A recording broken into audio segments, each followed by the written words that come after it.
who's first? Yared, I mean, really, really competitive race, but you pulled it off in the last couple meters. I mean, kind of talk me through how it felt out there for you.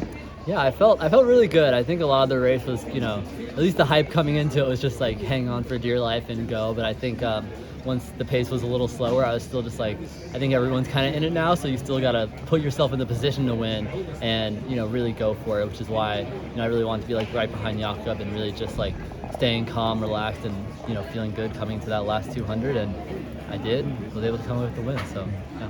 Did Jakob say anything to you after the race? Good job, he said, Okay. and nothing else really. I was just like, you'll be in like good shape again by the time Brussels comes around, because he said he had the infection and stuff, so I'm sure that affected him somewhat. But like I said, I'm sure he'll be like in peak form again by the time Brussels rolls around. So. How do you like these really competitive races where obviously the entire podium is here, Jakob is here? Like, how do you like lining up against all these guys? No, I love it, honestly, especially after the season was over. I think, or not over, but like after the Olympics, I think a lot of it is kind of just like, the stress is kind of off, and now it's just like racing to race, racing to have fun, and just, getting to compete, which is the best part of what we do. So getting to compete with all those guys is really, really fun, and I felt really, really happy just to be able to be out there and have to race these guys again. So yeah. And then just again, congrats on Grand Slam track, becoming a racer, you, Cole, and Josh, the top three there. I mean, what are you really looking forward to as the 2025 comes about with Grand Slam track? Yeah, I'm really looking forward to see how I handle the 800. People say like, oh, you'll be great in the 800, but I'm not as convinced yet. I think I need to run a couple more and then we'll see. But I think I love the setup of Grand Slam. I think it's, to have all those guys and they're going to be there, and just to have like a meet that's really centered around creating hype around track, I think it's going to be just a ton of fun for athletes and fans. So no, I'm really, really pumped for all of it. Really. Yared, you had a fantastic season. What was your favorite moment so far? I mean, probably the Olympics. I think that the hype building up to it and just to be able to deliver and come away with the bronze medal was just so huge for me.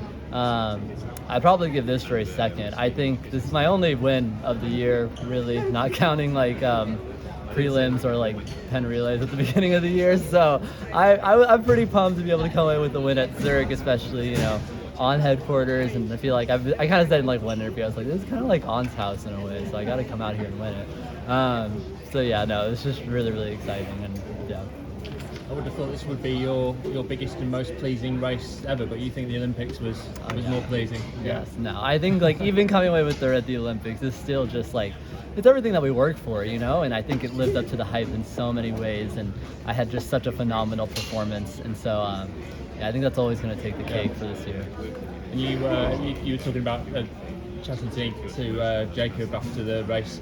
Have you spoken to Elliot Giles yet? Because he turned you over on the roads. Oh yeah. He was the mere pacemaker tonight. He got me on the roads. I was surprised because he's like, yeah, I'll see you in Zurich. I'm like, oh, you're racing? And he's like, no, I'm like the pacemaker. And I was like, oh, okay. But but he told me it was gonna be like really, really fast, and they kind of like dialed it back a bit. But all the praise to Giles for that race. I think I just like was racing for a time more than like racing people, and I think that was kind of my error there. I think road miles are a bit different to track. They're a little different, yeah, they are. But I think I probably should have gotten there earlier too. I was a little jet lagged and whatnot, but it's all right. Came away with the win today, so it's all good. But probably if you guys run more road miles, Giles set the world record, and you were also below the official one, and even below better marks that had been recorded. Yeah. But it still is not at the same level as track, but probably if you guys run more often, the level is going to go up a lot. Yeah, I think as people run it more often, I think it'll get faster and faster, but it's still pretty decent. I think like running 351 is like pretty hard on the roads, but I think I could see it being like 349 or something, honestly. I think that's kind of like a good time for it, because the mile record's like 343, so it's probably not getting anywhere near that, but